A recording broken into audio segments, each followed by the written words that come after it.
Hey guys, welcome back to the Great Ace Attorney Chronicles! In the last episode, we had a little dance of deduction with Mr. Sholmes again. It was a lot of fun, the music is great, how things fit together, how you have to do things. If you haven't checked it out, look at the last episode, it was just awesome. And in that dance of deduction, we came to the conclusion that this lady, Miss Pavlova, Nina Pavlova, has a cat.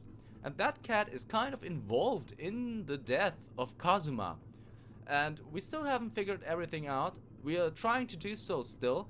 So let's just keep going and see how things unfold. Why don't you tell us now, Miss Pavlova? Tell us exactly what happened last night. It was a little after 1 in the morning. It was so late, but I hadn't had time to feed Darka, so I gave her some food. And then, all of a sudden, she scratched me and jumped out of my hands.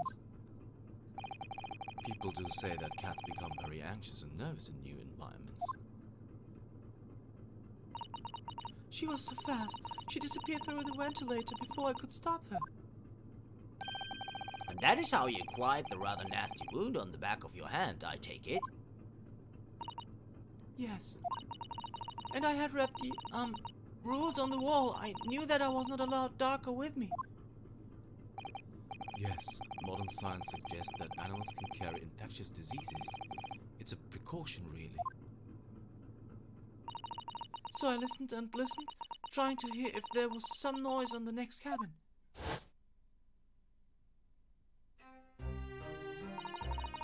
It was very quiet. I was sure if someone was there, he must be sleeping. So at that point, you thought it's safe to try. So at that point, you thought it safe to try to lure the cat and get him back again. By dangling the end of the toy through the ventilator into the adjoining cabin. Darka always loved this toy, but it didn't work. Nothing worked. I tried using her favorite toy. I tried whistling to her softly, but nothing. She didn't return. So the faint whistling sound Kazuma wrote about in his diary was Miss Pavlova trying to retrieve her pet. Cats have a propensity to remain hidden in the shadows when frightened. Yes, so there was nothing else I could do. I just had to wait until she had calmed down. But then...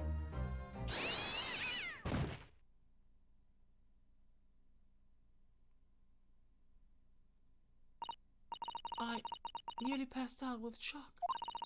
I heard her cry out and then... Oh, it was such a dreadful bang. Then afterwards, nothing. It was totally silent. Kazuma was...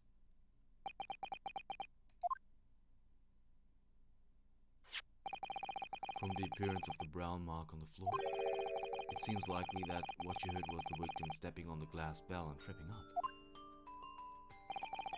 The SS Borea is a large vessel, but even she can pitch and roll violently without warning. If Mr. Asogi was already off balance as a result of the ship lurching when the kitten got under his feet, the combination of unfortunate factors could easily have caused him to fall over. But what became of the kitten afterwards? In the end, I managed to get her back, to come back through the ventilator. Yet Darka is nowhere to be seen. I must have forgotten to lock my case. And now she's disappeared again. Gracious, that cat is as insufferable restless as I am. Well, he knows something about himself at least. When I woke this morning, I heard that a young man in the cabin next to mine had died. But I couldn't bring myself to tell anyone what had happened. I was too scared. Scared that they would send me back. Oh, hold on a minute. What about the snake? You're right. Where is it? If the snake isn't your friend, Miss Pavlova, then whose is it and where did it come from? What on earth is such a dangerous creature doing on board of this ship? Oh, I didn't say. Snake is my friend. His name is Piroshko. What? What? That snake belongs to you? He escaped from cage when emergency alarm sounded. I was looking for him. I did not expect to find him in here.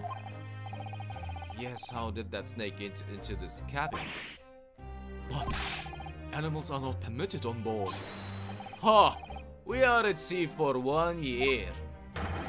You want to be so long without close friend? Without someone who understands?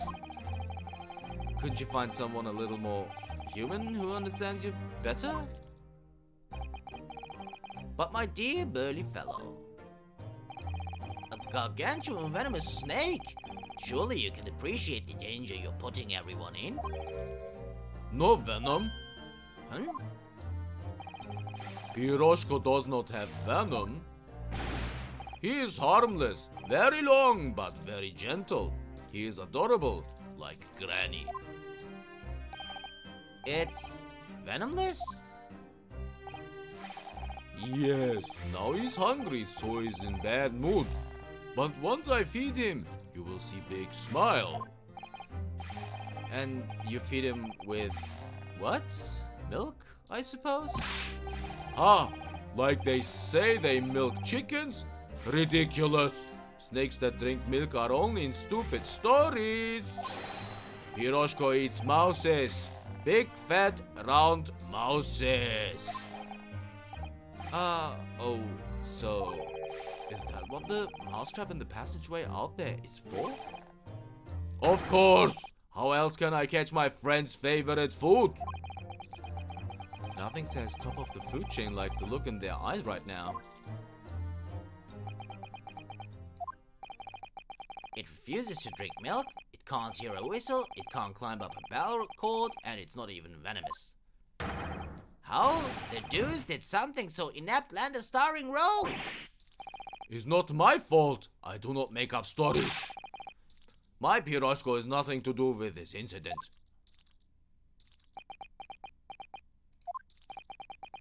So that's what happened. That's the truth behind my best friend's tragic death.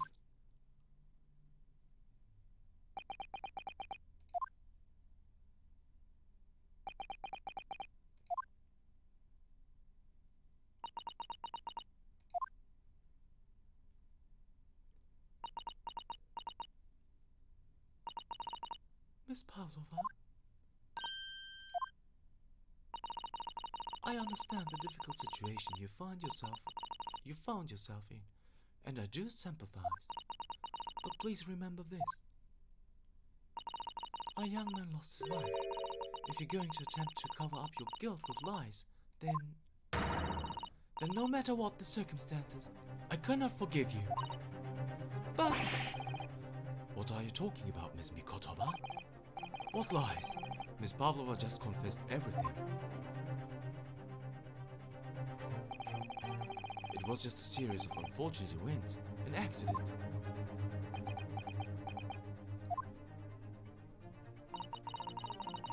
I'm no great detective like Mr. Short. I don't have a gift for knowing the truth. But even I can see that was not the truth. Don't you agree, Mr. Naruto? To be perfectly honest, yes. There's a discrepancy in Miss Pavlova's story, I'm sure of it, I just can't quite put my finger on it.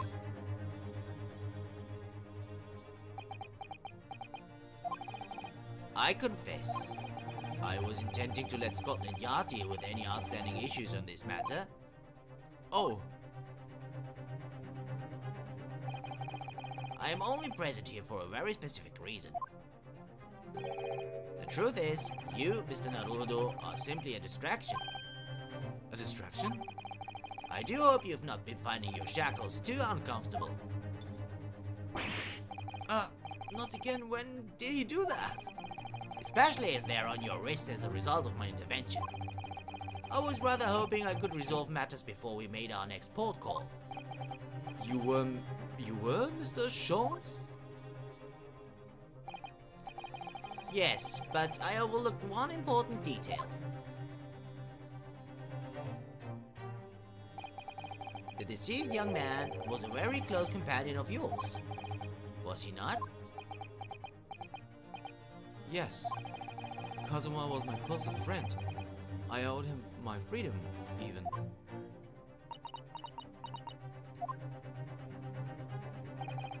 In that case, we must follow this to its conclusion. No further distractions. You must uncover the real truth here, Mr. Naruhodo. Yes, whatever that may be. The key to this is the discrepancy in Miss Pavlova's story, I'm sure. If I can chase that down, maybe the truth will become clear. The truth about how you really died. About how that scene in your cabin really came to be. All right. I'll see what I can do. Excellent. Thank you, Mr. Naruhodo. So then, shall we begin? Yes! What we should ponder first is the victim who lost his life in a cabin that was bolted shut from the inside. Was this truly an unfortunate accident? Or was it in fact no accident at all? That is what we must establish in the first instance. But we've already established it, haven't we? The man tripped over the kitten that had climbed into his cabin via the ventilator. Tragic, yes, but still an accident. Hold it! Wait, let's just take a step back. It doesn't make sense if that's really what happened, does it?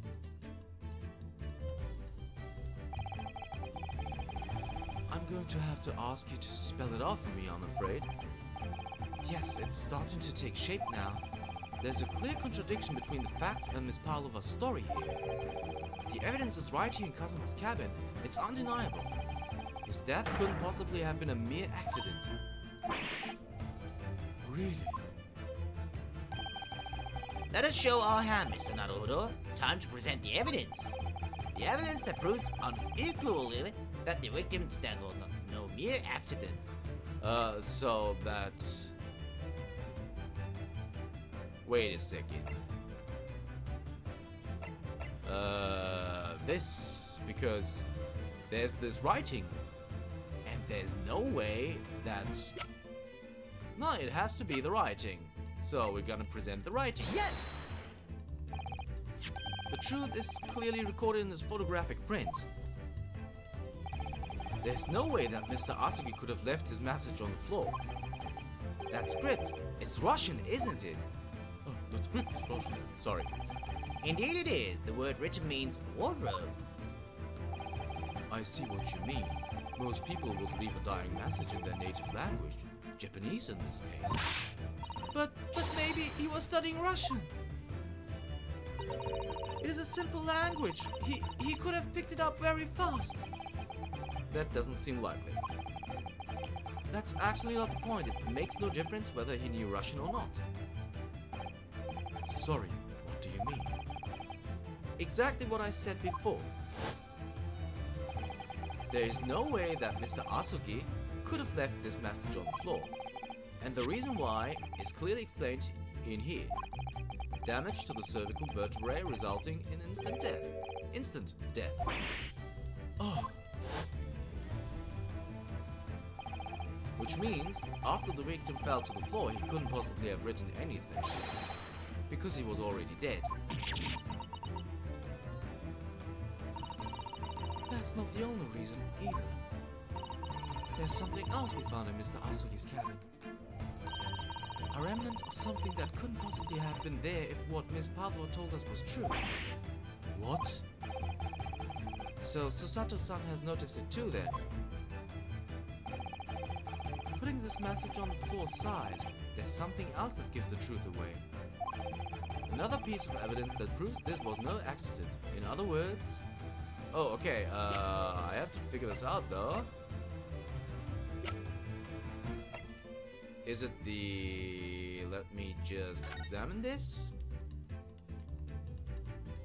So resulting in instant strong blows of a strong blow to no obvious external injuries or traces of poison. Okay, I have to think about this because I haven't figured this out, guys. So it's not this one? It's from the headline reads, "Why Shanghai?"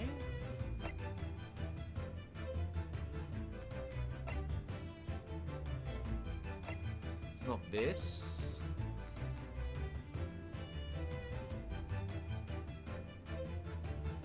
It has to be the paper seal because this is written in Russian.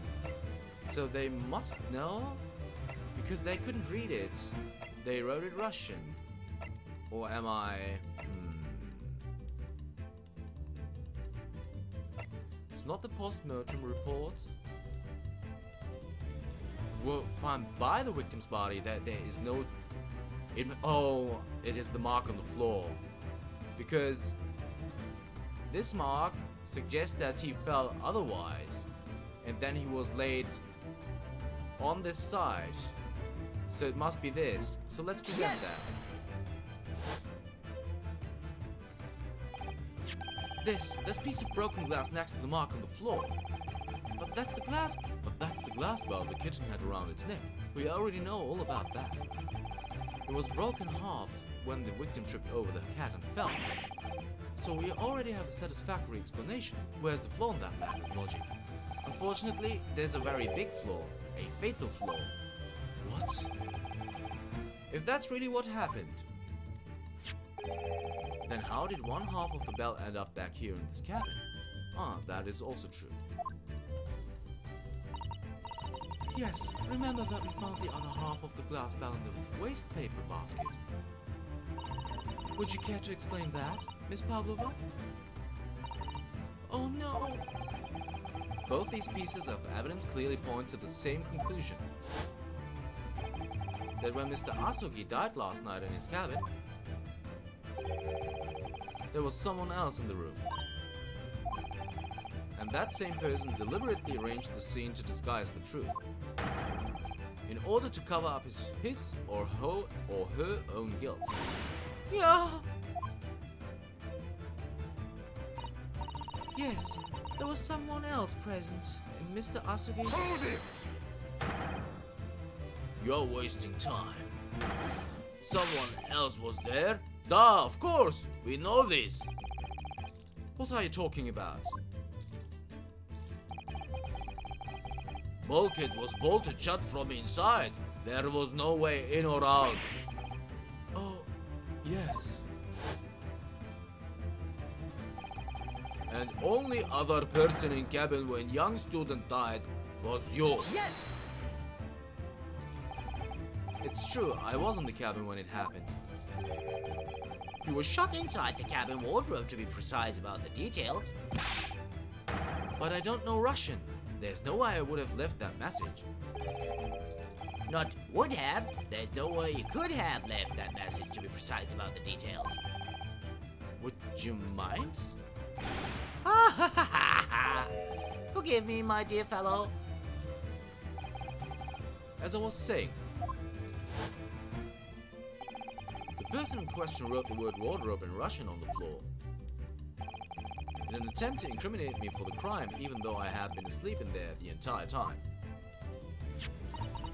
And then, the same person picked up the broken glass bell that had fallen to the floor. For fear of it becoming evidence that would show how Mr. Asogi really died. But why wouldn't this person have taken all the pieces of the bell away? Leaving half behind was always going to raise questions. Yes, well, It was past 1 o'clock in the early hours of the morning. The cabin would have been quite dark. A single small lamp suspended from the ceiling would barely have cast any light on the floor. Little wonder then that the cold room failed to notice a fragment of the tiny item. You all suspect me, don't you? Hold it!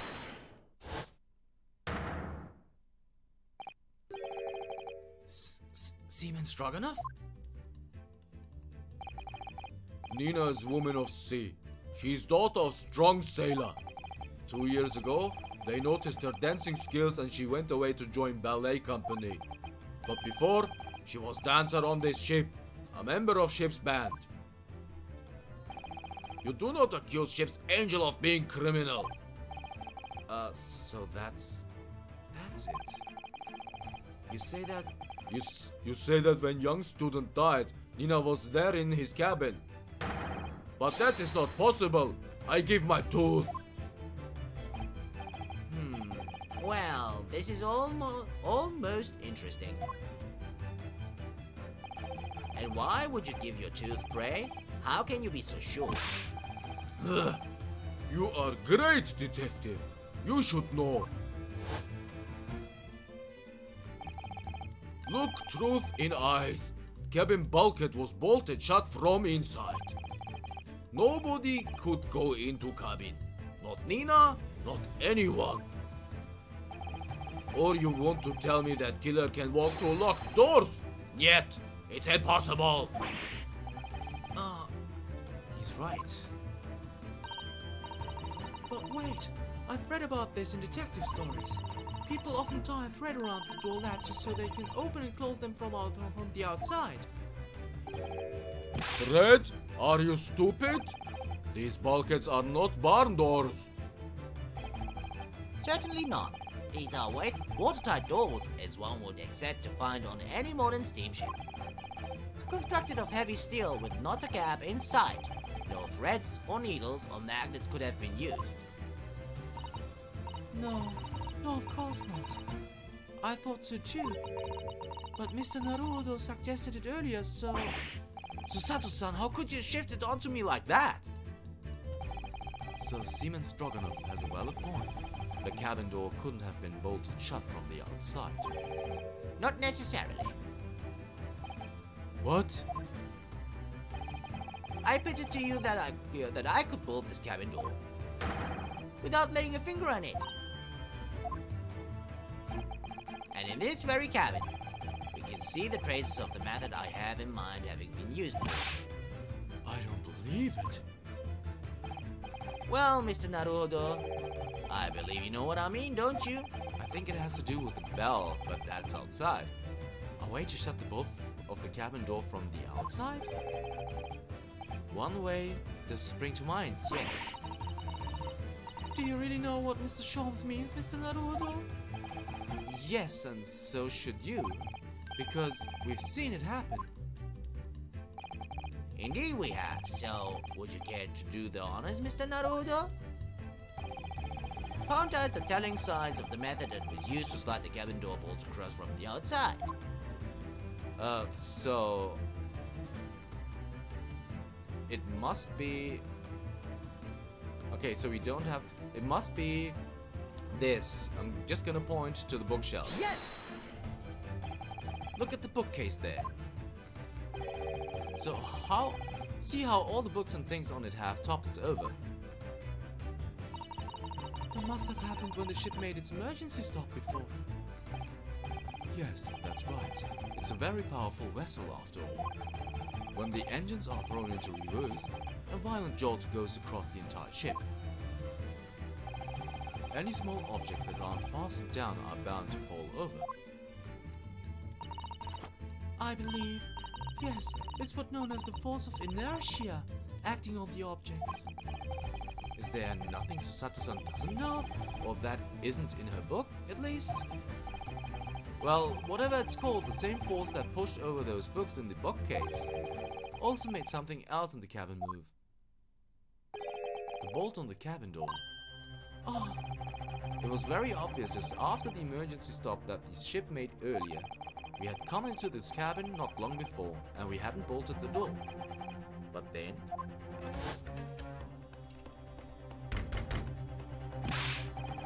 Hello, is there anybody in there? Shout if you need assistance. Oh, that sounds like...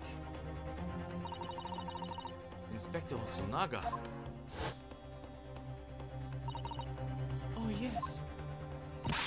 That's it. When the ship stopped suddenly, the bolt flew across and locked the door. Yes, it's made of metal, but it's small, light enough to be moved by the ship's sudden change of speed. Or the force of inertia, if you want to call it that. Are you trying to say that last night, after Mr. Asogi was killed?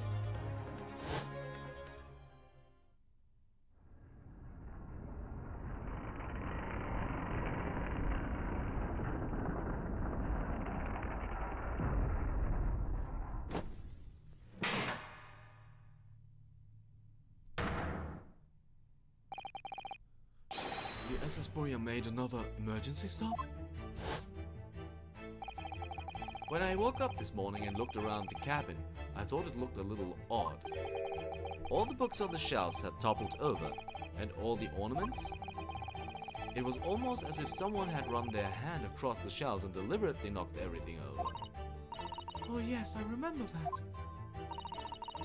And I set them all up again, didn't I? Then, when we came into this cabin, we were surprised to see the same thing in here. All the books and everything had toppled over, just like in Mr. Asogi's cabin. Oh my! Do you have anything to say about this, Miss Pavlova?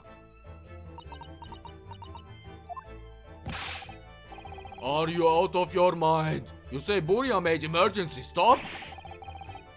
It does seem a little far-fetched. How could that possibly have happened? Unless you're saying that the culprit is actually someone from the engine room. Oh, it is simple enough. Huh? Are you forgetting the button in the passageway outside? Used to trigger the emergency alarm?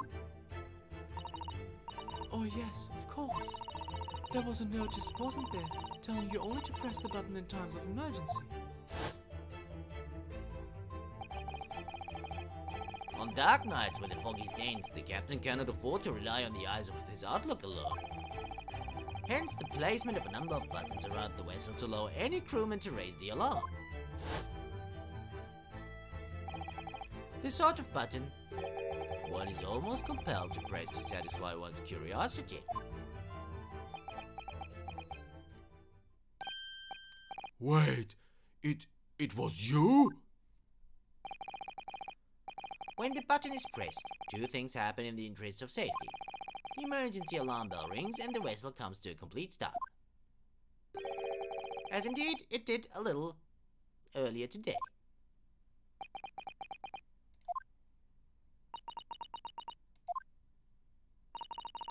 Mr. Sholmes, surely it wasn't you who...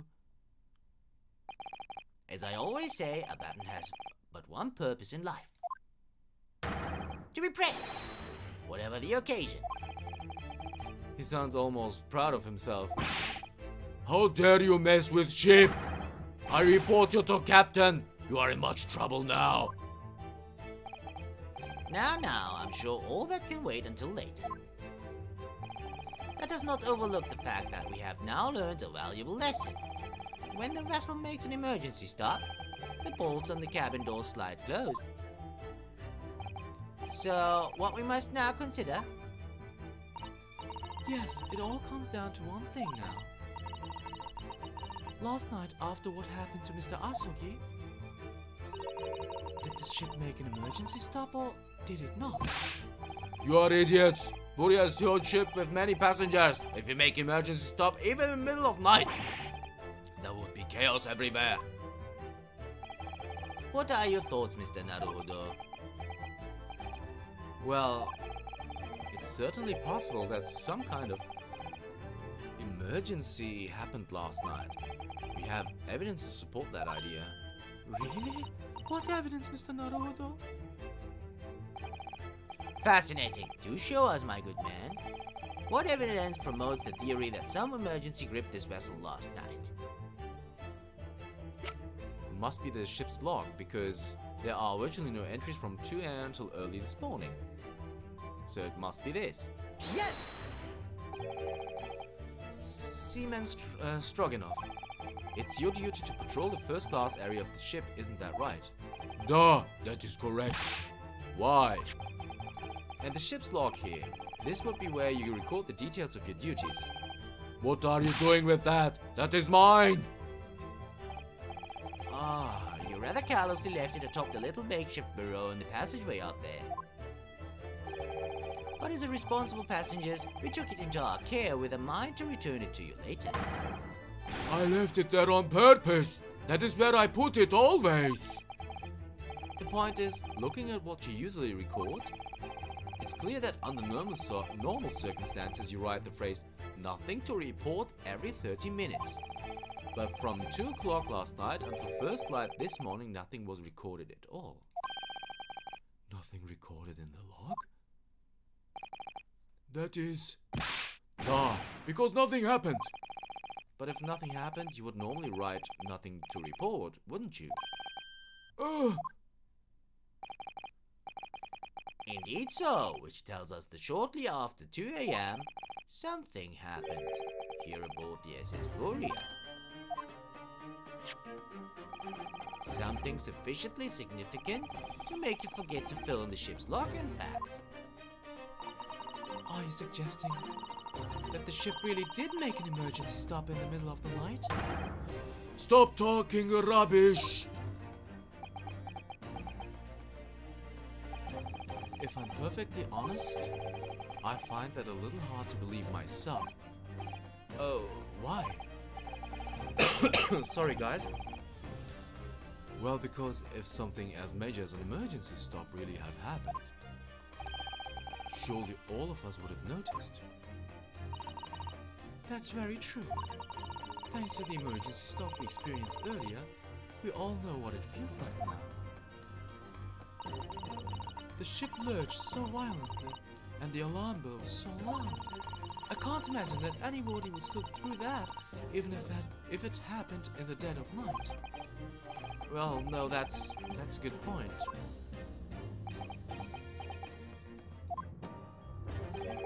What of the throbbing? Sorry? What do you mean? Your head, man. The throbbing of your head since this morning. We have all suffered with it. Oh, yes. I have had a headache, you're right. In fact, I haven't been feeling myself since I woke up today. Nor have I. My head has been feeling heavy ever since dawn. Yes, you've all been afflicted, haven't you? Just as I suspected. He's right, my head's been throbbing today too. And since eating dinner yesterday evening, everything has felt sort of hazy. I can't really remember anything that happened after I climbed back inside the wardrobe. Then the first thing I noticed this morning was the throbbing pain in my head. I had already been dragged out of the wardrobe and had those handcuffs put on me by that point. Why didn't I wake up when all that was happening to me? Tell me, Mr. Naruhodo, you boarded this vessel as a stowaway, didn't you? Well, yes. Sorry. The stowaway class of accommodation doesn't usually include meals. What did you survive on? Well, Kazuma looked after me. He was always happy to share his meals.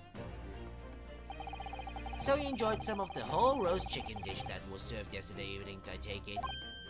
Yes, in fact, I had all of that. Kazuma wasn't fond of chicken. Oh really? So the victim didn't eat any of the chicken at all? That's right. He didn't touch it. Is that relevant? My dear fellow, does that not strike you? Oh, Mr. Sholmes, do you mean to say that there was something wrong with the chicken? I do. No. Really? Is that really true? The meal prepared for the passengers last night had been tampered with. Tampered with by the addition of soporific, designed to induce a very deep slumber in those who consumed it. A sleeping drug? Do you mean whoever did this laced every meal with a sleeping drug so no one would notice the ship's emergency stop? Mr. Naruto, of course that's not what Mr. Sholmes means. What a far-fetched idea. Precisely. Lacing every meal of every passenger on board with a soporific drug would certainly be impossible. Unless, that is, every single member of the crew was a conspirator. Mr. Sholmes! Well, Seaman? I'm sorry to say that any more deception in this matter will get you nowhere.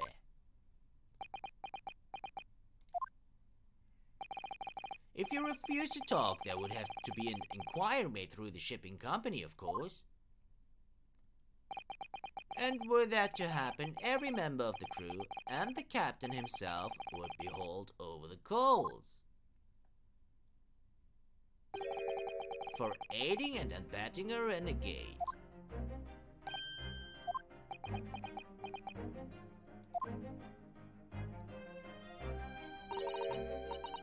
Please, no more. I will tell everything. I cannot make problems like this for everyone anymore. These crewmen are your former comrades, I believe. Yes, so when I decided to run away, I asked them to help me. We all agreed to help, everyone together. She threw away everything, her fame in the ballet, Mother Russia. We wanted to help our angel. I don't believe it. You are right. We put sleeping drug in chicken last night. Yes, I remember now. I did notice chewing up on a lump of something strange and bitter at one point. Duh, we could not make all drug. How do you save? Dissolve. Talk about heavy seasoning. At midnight, in waters near Shanghai, we brought our angel on board. She was helped by comrade on shore with small fishing boat. While all the passengers of the SS Borea slept soundly. Thanks to the almost magical effects of the slumber-inducing potion their evening meals had contained. So, if that's what happened, the only people awake on the ship last night were the crew, people who dislike chicken, and the newly boarded passenger, Miss Pavlova. And that means it would have been possible for you. You could have used the emergency stop trick to lock Kazuma's cabin door.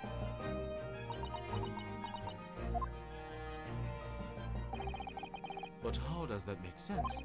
Surely every cabin door would have ended up locked in the case, and there would have been complete chaos. Oh, I wouldn't say so. What? Ah, of course.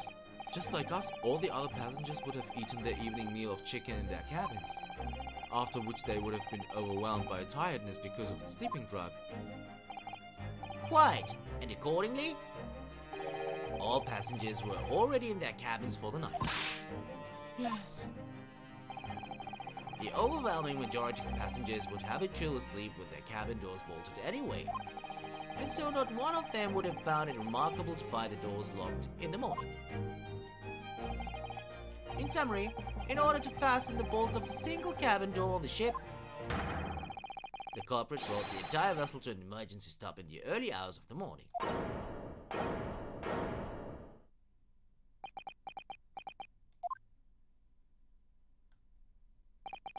You have talked long time and said many things.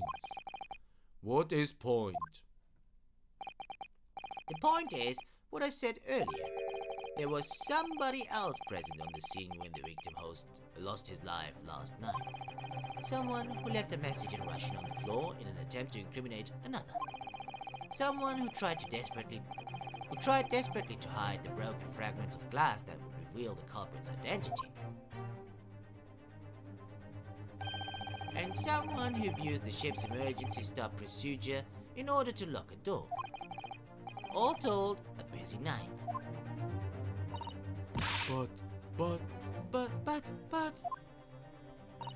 I don't know about any of this. I'm just a little girl. You like to speak with your long English words and explain your clever ideas. but I am sailor. And sailor don't listen to long boring stories. We don't believe. Sailors like me, we trust only what we see with our eyes. A laudable trait. What? I am quite of the same disposition, my good man. Observation to me is everything. Mr. Naruhodo, Oh, yes? do you hear it? The accusatory cry of guilt on the wind? What accusatory cry of guilt? Sorry, you've lost me. Proof of involvement, man. But you can't hear such a call with your ears? No, you must hear it with your eyes. For observation is the basis of all deduction. What are you talking about? I believe the time has come for one final logic and reasoning spectacular to expose the truth. So, Mr. Naruhodo, your assistance if you please. Alright guys, but it's been more than half an hour already. I'm going to call quits for this episode of the Great Ace Attorney Chronicles. And in the next episode, we are apparently going for the final of this adventure. So see you then. Bye bye, and tune in for the next episode of the Great Ace Attorney Chronicles.